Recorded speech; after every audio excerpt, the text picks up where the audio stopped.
한탑 2025년 실적을 스루프 회계로 분석하고 2026년 매출을 예측해 보도록 하겠습니다. 매출은 3.4% 감소했고 영업이익은 10.2% 감소했습니다.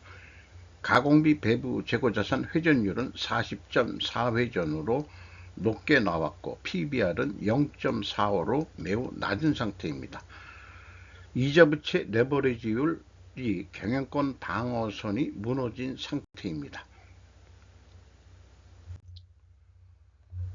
한탑에 대해서 사업 개요에서 그 회사 내용을 좀 가져와 봤습니다. 1959년 6월 26일에 설립, 상당히 오래된 기업이네요. 양산지방공단에 사료공장이 있고 본사에 부산에 제분공장을 가지고 있습니다. 또 2004년에 제분기술연구소를 설립했고 1995년 6월 30일에 코스닥 시장에 상장을 했다고 소개를 하고 있습니다. 본사는 부산광역시 남구용소로 101번지로 되어 있네요.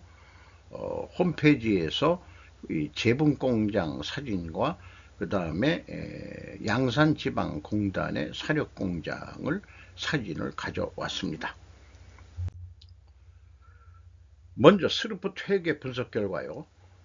매출은 717억 8,200만원으로 전년보다 3.4% 감소했고 매출에 비례하는 매출 재료비는 3.8%가 감소했습니다. 0.4% 더 낮게 감소했기 때문에 여기서 우리는 원재료 가격이 하락했다라고 1차 추론을 해볼 수 있겠습니다. 스루프율은 27.3%로 0.3% 상승했습니다. 운영경비는 158억 3,200만원으로 0.6% 감소시켰습니다. 그 결과 TOE 생산성은 1.24로서 0.02포인트가 하락했습니다. 스루프 영업이익은 37억 3,600만원으로 9.2%가 하락했습니다.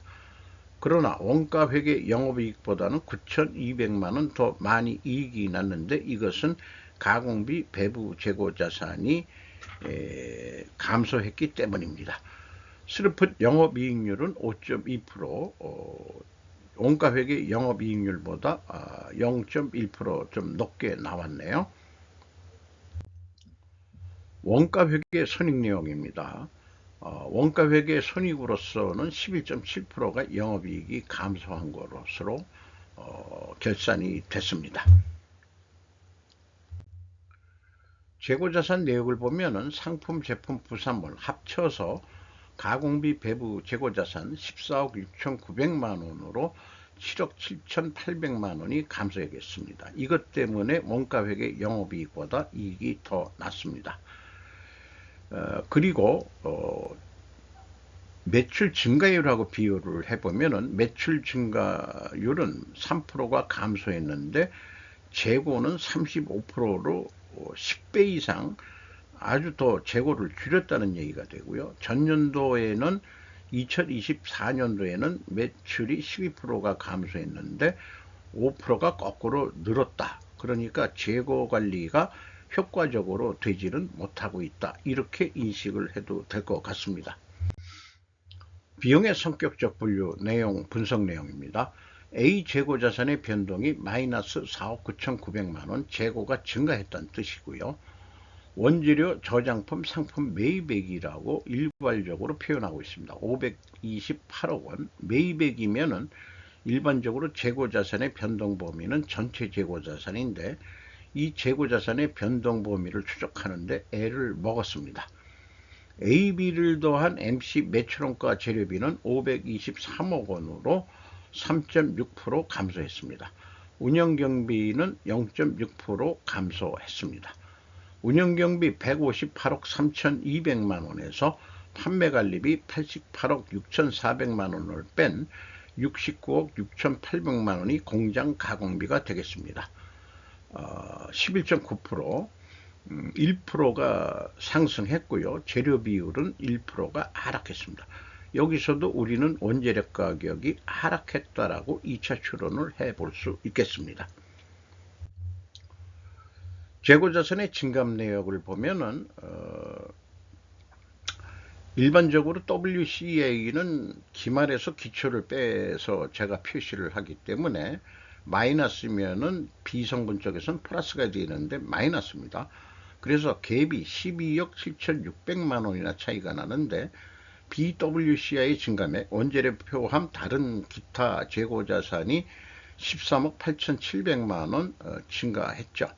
그러면은 차이가 1억 1,100만 원인데 이것을 또 추적해 보면은 미착 원재료 더하기 저장품의 증감 요거를 빼면은 일치를 합니다. 그러나 이 기준으로 본다면은 전년 2023년도는 87억 2,200만 원이 차이가 납니다. 그러면은 이 회사는 2024년도에 재고자산 변동 범위를 전체 재고자산의 임의로 변경했다는 것을 알 수가 있죠. 변경된 재고자산 변동 범위는 가공비 배부 재고자산에 대해 원재료만 더한 것으로 2024년도부터 기준을 가져가고 있습니다. 기준은 WCAI로 해야 합리적이다. 나머지는 다 비합리적인 기준입니다. 2023년도는 전체 재고자산으로 이렇게 하면은 매출원가가 증가한 꼴이 되니까 는 이거를 영업이익이 적게 나오니까 바꿔라 이렇게 된 모양이에요. 그러나 회계 원칙이라는 것은 어떤 합리적인 근거가 있어야지 임의로 결산할 때 이렇게 바꿔서는 곤란하다. 그래서 이것도 어떤 그 표준적인 강제 원칙이 있어야 되지 않겠냐. 원가회계라는 것이 원재료에다가 가공비가 플러스된 제품이 기준이기 때문에 그것만 기준으로 해야 되는 거라고 저는 생각합니다. 그것이 모범적인 기업이고요. 어쨌든 이 성과 왜곡을 시키고 있다. 원재료는 거기에 왜 집어넣는지 이해를 못하겠습니다. 그래서 PQ 총 제조 비용도 12억 7,600만 원 차이가 계속 난다는 거죠. 나머지는 BWCI에다가 또 미착 원재료 빼줘야 되고 저장품도 빼야 되고 그런 문제가 이 뒤로 하면은 1단계 갭처럼 나올 것입니다. 전체 재고자산 현금 흐름표 기준으로는 맞춰 놨습니다. 아마 공인회계사는 요 정도만 볼 거예요. 저처럼 1단계, 2단계 매출원가가 성과를 왜곡하고 있다는 것은 밝히지 못할 것입니다. 수준이 그렇다는 얘기입니다. 제가 외부 회계 법인을 무시하는 건 아니지만 관심사항이 아닐 것이기 때문에 그럴 것이기도 할 것입니다. 공인회계사들이 능력이 없다기보다도 어쨌든 원가회계 영업이익보다 9,200만 원이 더 이익이 났는데 이것은 매출원가 재료비와 매출 재료비의 차이액과 동일한 금액이고요. 일은 단지 단수 차이입니다. 재고가 7억 7,800만 원 감소했기 때문에 여기에 가공 비율을 곱하면은 검증이 되겠습니다. 주요 운영비용, 인건비가 56억 2,900만 원, 4% 줄었습니다. 직원수도 5명 줄였네요. 인당 평균 임금은 5,160만 원, 3년 동안 5,100만 원에서 연간 200만 원 정도뿐이 못 올려주고 있습니다. 아주 중소기업의 전형적인 임금 수준이죠. 전력비와 연료비는 19.6%나 크게 증가했습니다. 전력비 올라갔죠. 한전 전기단가, 연료비도 올라갔습니다. 지급수수료는 내려갔고요. 운반비도 내려갔습니다. 그만큼 장사가 덜 됐다는 얘기가 될 것 같습니다. 경영평가지표로서 가공비 배부 재고자산 회전율이 40.4회전으로 급격히 올라갔습니다. 스루풋율은 0.28%, 그리고 투하자본 이익률 3.2%로 0.4% 하락했고 총 자산 회전율은 0.54면은 제조업은 1 정도 돼야 되는데 본인들이 가지고 있는 자산 역량을 5할 뿐이 지금 돌리지 못하고 있다. 이런 얘기가 되겠습니다. 영업 구매 평가 지표로서 매출채권 지급 수금 속도는 6.9회전, 매입 채무 지급 속도는 16.8회전. 이 매입 채무 지급 속도가 빠른 것은 이 회사가 밀가루를 생산하는 업체이기 때문에 원재료를 구매하는데 공급자가 우위의 시장 우위이기 때문에 현찰 주고 사야 되는 1년이 12달인데 12달 이상 먼저 돈을 빨리빨리 주고서 원료 확보를 하고 있다는 얘기가 되겠죠. 두퐁 ROI 자본 회수율 8.6%, 1.3% 하락했습니다. 순방향 재고 회전율과 스루픈율이 다 상승했기 때문에 투명하게 가정을 하는데 이것을 입증하려면 원재료 가격이 하락해야 되고 판매 가격은 인상이 돼야 됩니다. 또한 필연적으로 존재할 다른 증거가 있다면 수량에 의한 재고 회전율도 상승이 됐어야 할 것입니다. 그러면 원재료 가격이 하락했느냐? 단순 평균으로 1.9% 하락했는데 가중 평균으로는 2.9% 하락을 했습니다. 그리고 제품 가격은 인상이 됐느냐? 소맥분 해바라기 표라고 되어 있는데 5.5% 오히려 내려갔습니다. 전체는 6.6%가 내려갔습니다. 따라서 투명회계 가정은 원재료 가격 하락까지는 괜찮았는데 판매 가격이 상승했어야 되는데 판매 가격 하락한 것으로 표시가 됐기 때문에 입증은 실패라고 보겠습니다. 현금 흐름 재무지표 1번 EAT 세후 현금 순이익 88억 8,400만원 당기 순이익이 현금 순이익이 되겠습니다. 두 번째 EMS 영업활동으로 전체 유입된 돈은 87억 8,900만원이고 최종 26억 6,200만원의 돈을 현금을 벌었습니다. 캐펙스에 23억 8,600만원 투자가 됐습니다. 잉여 현금 흐름으로서 채권자한테 39억 700만원이 원금 플러스 이자가 지급이 됐습니다. 이자 부채 레버리지율은 62.6%로 50%가 넘으면은 경영권 방어선이 무너져 있는 상태죠. 그러면서도 이 기업이 채권은행한테 그냥 경영권이 유지된다는 것은 무슨 특별한 원인이 있지 않을까 생각을 하긴 합니다. 이익 배당은 할 수가 없는 입장이고 2024년에는 지분 발행으로 거의 30억 원 돈이 들어왔습니다. 납입자본 성장률 아주 미진하죠. 67년이나 된 회사인데 0.4 거꾸로 내려갔다는 얘기죠. 납입자본보다 자본 총계가 내려갔던 얘기고 이익잉여금률도 마이너스입니다. 이익잉여금이 아니고 결선금이 누적된 상태죠. 56.2%. 그런데 이 비유동자산의 이 회사는 좋다 이거예요. 투자부동산이 영업이 안 좋은데도 284억 원어치 투자부동산을 가지고 있습니다. 자, 본업이 잘 안 돌아가는데 이렇게 되면 이거를 부동산 투기라고 얘기를 해야 맞지 않을까 싶습니다. 어디에 땅을 사놨는지 모르지만 투자 부동산을 매각하여 이자 부채부터 갚아야 할 것이다. 다는 못 갚더라도 좀 내려야 돼. 그리고 급여도 좀 올려줘야 되지 않겠느냐. 이런 생각이 들어가네요. 2025년 실적을 통해 가지고 2026년도 매출을 예측을 해보는 두뇌 작업을 해보죠. 운영경비를 0.6% 내렸습니다만 감소시켰습니다만 2026년도는 여러가지 여건으로 0.5% 증가한다고 봤고 영업이익이 0.3% 감소했습니다만 1% 증가한다는 공격적인 목표를 가지고 이 목표액을 스루픈율로 나누면 721억 4,100만원 매출 예측을 해볼 수 있고 이것이 0.5% 매출액이 비례하는 매출 재료비니까 이것을 매출 재료 비율로 나누면은 721억 4,100만원 똑같은 금액으로 예측을 할 수 있겠습니다. 이것을 납품 단가로 비율을 해본다면 판매 단가 72,000원,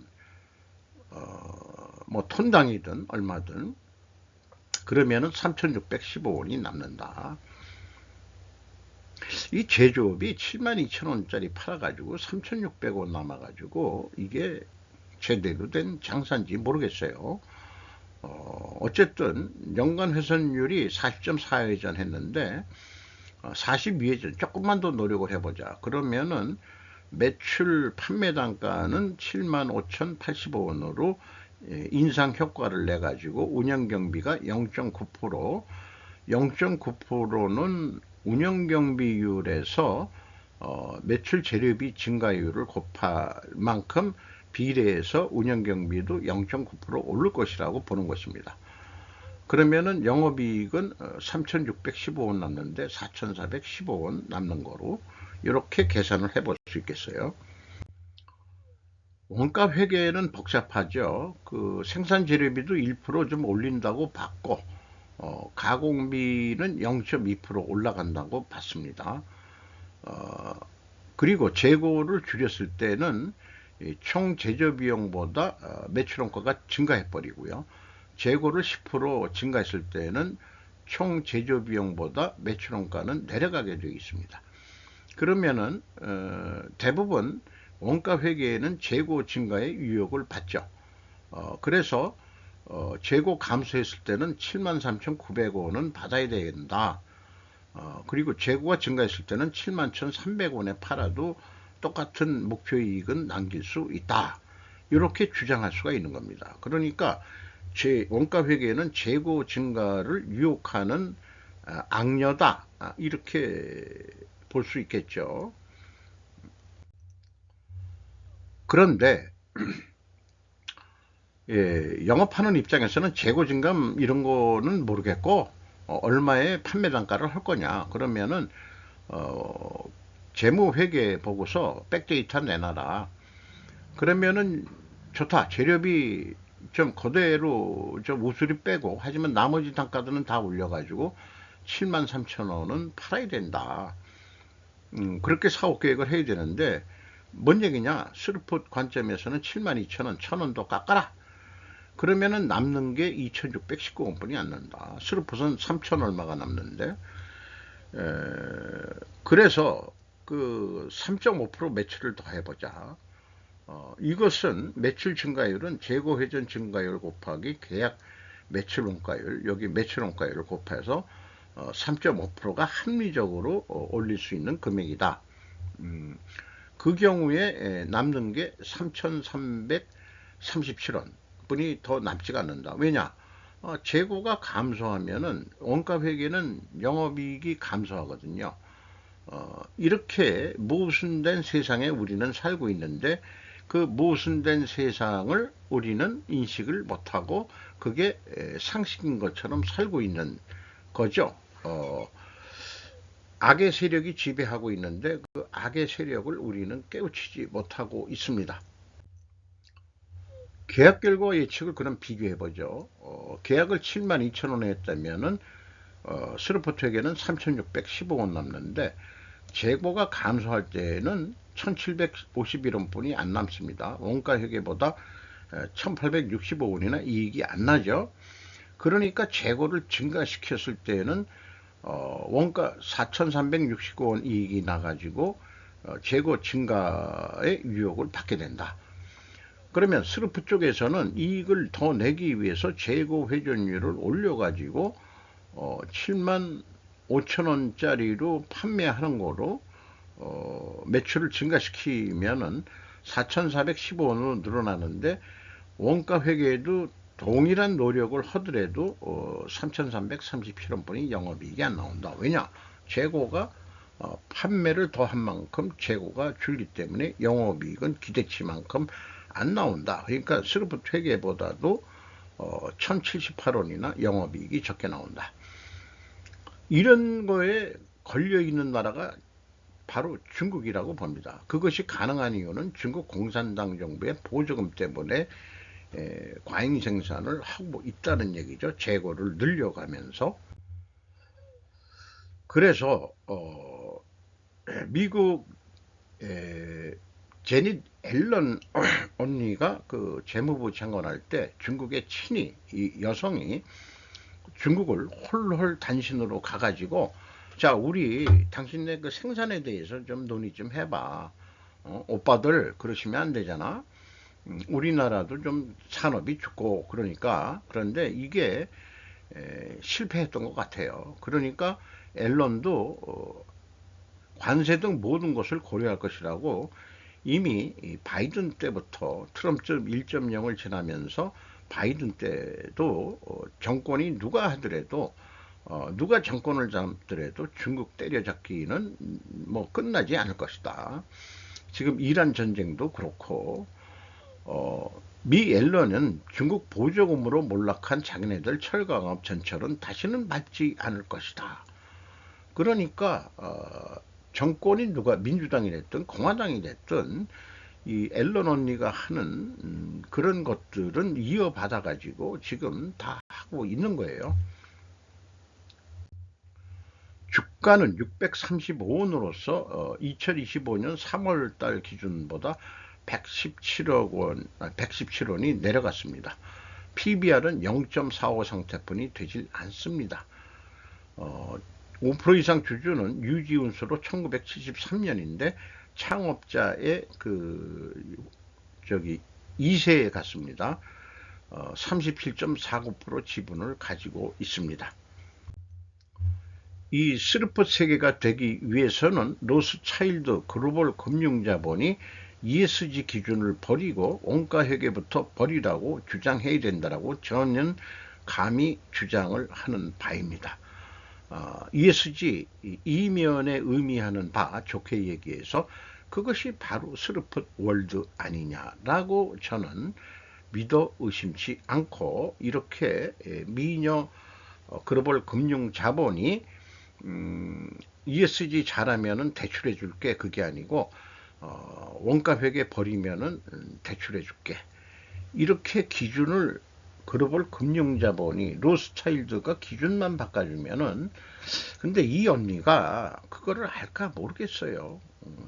참 그게 이런 면으로도 그 미국에서조차 그 원가 세력한테 밀렸다고 보는 게 맞는데, 그러나 아무리 생각해도 고집스러운 소수가 이 세상을 변화시킬 수 있다고 믿는 그 소수 쪽에 제가 지금 들어가서 돈도 안 되는 작업을 끊임없이 사명감을 가지고 하고 있다는 거 말씀드리면서 오늘도 좋은 하루 되시기 바랍니다.